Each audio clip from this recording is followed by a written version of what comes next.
Back with the WMAY morning news feed, and a disclaimer for this segment: none of what we talk about is to be taken as medical advice. I am not a medical professional, and I don't think callers calling in are going to be using any of their medical credentials to be sharing medical advice.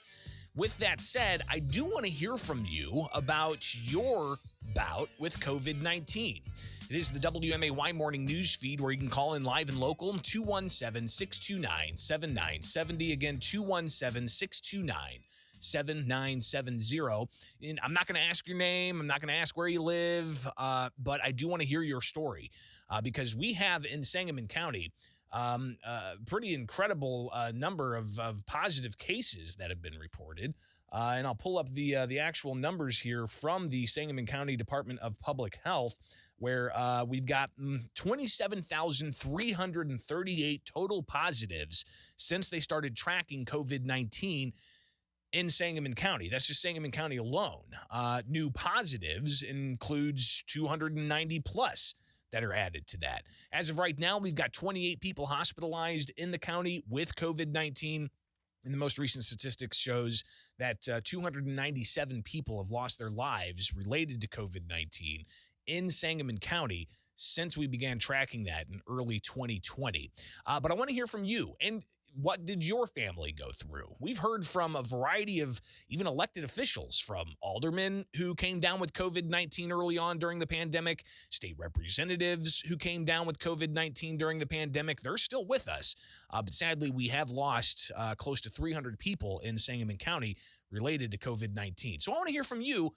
What were your symptoms like? How did you deal with it? So 217-629-7970. That's the phone number here on the WMAY morning news feed at 8:13. I'm Greg Bishop. And if you want to share your story with me via email, you can do that as well. I keep everything confidential. bishoponair@gmail.com. I've not contracted COVID-19, knock on wood. I do, try to follow the guidance and wash my hands regularly and wear masks where I feel it's appropriate. I also did get the 2-dose vaccine. So the stats and the data shows that if I was to contract it, I'd have mild symptoms and likely wouldn't need hospitalization. But again, knock on wood, that I don't even contract COVID-19. But it's a virus, and it spreads, and people get it. And we have 27,338 Sangamon County residents that have contracted COVID-19. And I want to hear from you. What's your story been like? Good morning. You're on WMAY. Hey, good morning. I've tested positive, and I know that I know the virus is real, but I was just tired for 2 days. That's it. It's completely fine. I had to stay home from work, and after the second day, everything was just back to normal. The only thing I noticed is I lost my taste and smell. I bought a jar of pickles is the way I kind of figured that out.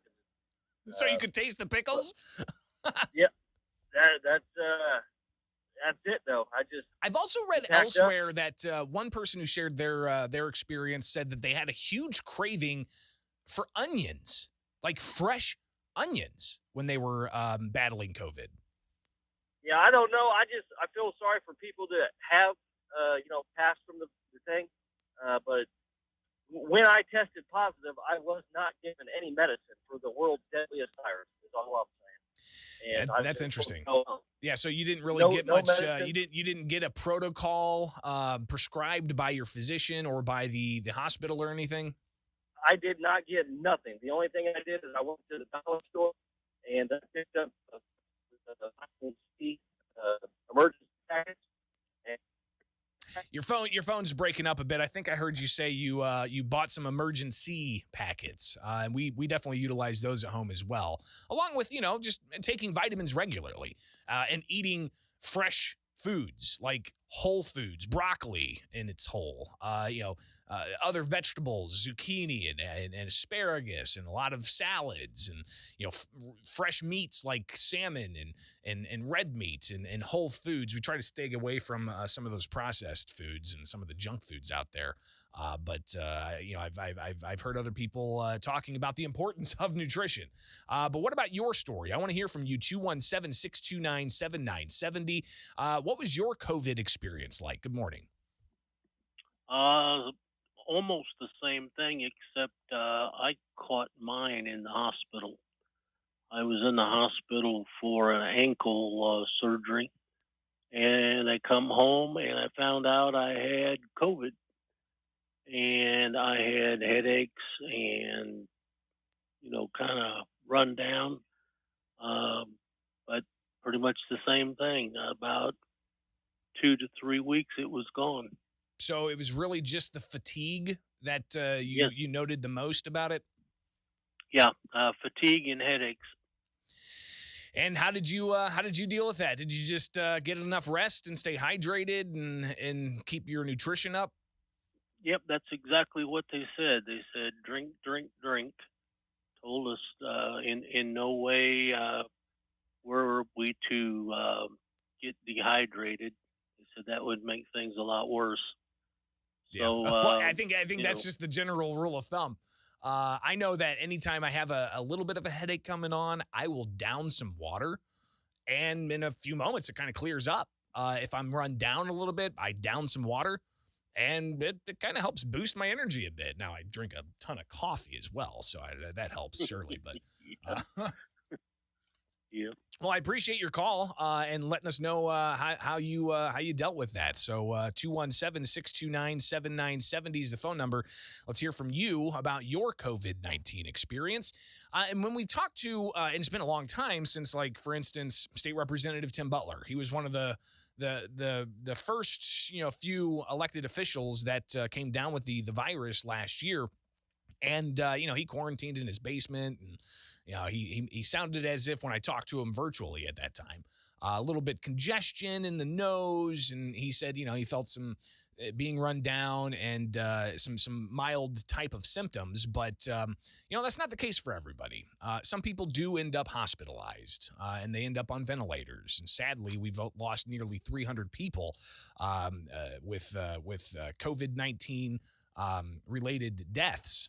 But there's 27,000. Let me look at that number again. Is it 27,338? That's how many positive cases we have in Sangamon County altogether.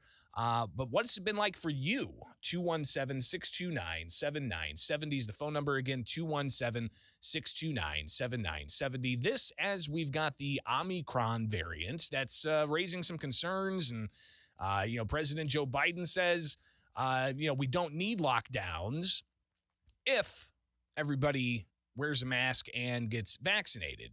But we already have a substantial number of people who've had COVID-19 and have gotten over it. I think the survival rate's still 99.5%. It depends on the comorbidities. But of course, if you have comorbidities, there's a greater chance that COVID-19 is going to be more serious. One of those major comorbidities, obesity. And I think that's something that we don't hear enough about. And not to shame anybody who is obese. I mean, I am technically obese. All right. If you look at the scale of your height and your weight, I'm technically obese. I'm not morbidly obese, but I'm technically obese. So I think we have to really kind of reassess, some of the health focus, right? Because all we hear is vaccine, vaccine, vaccine, vaccine. We don't hear enough about the therapeutics that are available. But we also don't hear enough about getting out, exercise, proper nutrition, stop eating junk food, stop drinking garbage. If you like soda, make it a treat. Don't make it what keeps you hydrated throughout the day. Drink water and focus on dropping weight. Not only is it just better altogether, it's going to be better on your joints. It's going to be better on your energy levels. It's going to be better all around, but it'll also help if you do contract COVID-19 and you're not morbidly obese. So hopefully that's something that rises to be a major focus in the public conversation about overall health. 217-629-7970, getting your COVID experience. And again, disclaimer, none of this is to be taken as medical advice. I'm not a doctor, and I don't think the callers are doctors unless they want to proclaim they're a doctor, but I'd have to ask them to come up here and to show me their medical certificate. Good morning. You're on WMAY. I'm not a doctor, nor do I play one on the radio. The the thing that we need to remember is when we said we had 27,000 cases of COVID in Sangamon County, we need to remember that those are the people that knew they had something wrong with them that went and got tested. Wow. Yeah, you're right. Because You're right. as Gail O'Neill said this when we first got started, we had one case of COVID in Springfield. She said, that means it's already rampant. And a lot of people who contract it may have real mild symptoms and they don't even think about it. And they don't get tested. And then they get over it, and then we don't know about that positive case. So, yeah, I think there's a lot of known unknowns, as the late Donald Rumsfeld would say. There is a lot of data that we don't really have. And that's unfortunate, but at the same token, it's unavoidable. And in my case, I have a number of employees, and I've had both sides of the coin. I've had employees that called me the day and says, I got tested positive for COVID. I don't feel any different, but I'm not coming back for 2 weeks. Gotcha. And I've got another one who ended up in the hospital for 3 months and came back. Oh, wow. So, it kind of ran the gambit all the way through at our office. Wow, that's incredible. Well, I appreciate you sharing your story, and I want to hear more stories at 217-629-7970. And I think that's an interesting point that he raised about we may have reported 27,338 positive cases in Sangamon County. And this is Sangamon County. That's not the surrounding counties or anything like that. But I'm just, picking one county in particular. But that's likely not all the cases that there were of people who contracted COVID-19. Because, again, there's a lot of people who got it and had mild symptoms and didn't even think about it possibly being COVID.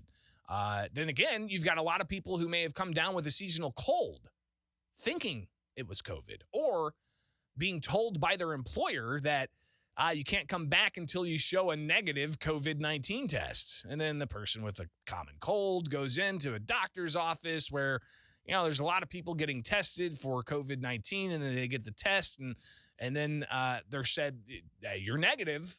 Okay, well, what should I do about this cold? Don't worry about it. Go home. It's like, wait a second. I mean, so no remedies whatsoever, even for the common cold. All right. 217-629-7970. What's your COVID-19 story? Good morning.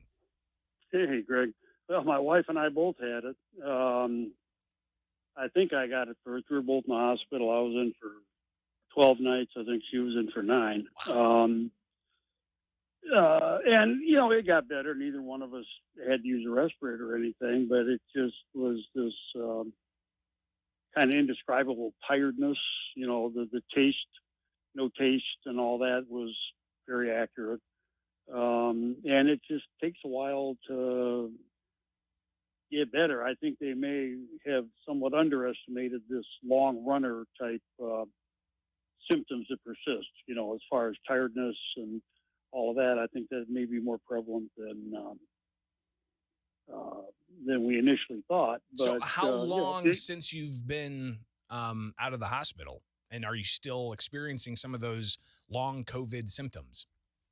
Well, I went in October 29th of 20. So it's been over a year. Mm-hmm. I think the tiredness hung on for quite a while, and maybe a little bit of the shortness of breath, but it's hard, and it's hard for the people. I mean, you can't say enough good things about the hospital personnel. I mean, they were doing magnificent work under, trying circumstances. I mean, just this. Well, I don't think really, last year at this time, unless you're in one of these COVID wards, just the physical act of them having to put on this protective gear and then change it every time they went in a room. I mean, it was a lot just to go in a room. And so, I mean, it was hard work. And I think we, should be showing all of them a lot of respect, because it was rough on them too. I don't disagree. Yeah, absolutely. But I think the other thing, I don't know that we'll ever know the real impact, because I think there's probably also more than a few cases of, a lot of seniors have it that had multiple sources of illness. Oh yeah, the comorbidities. I think the average comorbidities per COVID death was like 2.3 comorbidities across the country. Yeah, and maybe more, particularly with more aged people. And so I'm not sure that or put the other way, I'm pretty sure that some were COVID deaths were actually could have could have gone either way. But when Right. the government's in But the if there's a business COVID of positive test, then they put it rewarding into the people who report COVID, you're going right. to get a lot of COVID. Yeah. So, Yeah, I think that says a lot. Bad. That says a lot. If you're rewarding people for treating COVID cases, you're going to have a lot more COVID. Well, yeah, I mean, and so I'm not trying to minimize it. Believe me, I had it, and there's nothing to minimize. Right. But on the other hand, no one who looks at the system could say that they weren't rewarding cases in effect with federal money and everything else. So it's, I don't think we'll ever really have a handle on that. And I think it shows that the first thing we all need to do is probably calm down a little bit. And the second thing we need to do is to take as much of the politics out of it as possible, which is very difficult. Yeah, no, and I think that's sadly something that's been done too now often. You have this Dr. Fauci who's just, can't criticize him. A very smart guy. If you criticize Dr. Fauci, you're criticizing science, sir.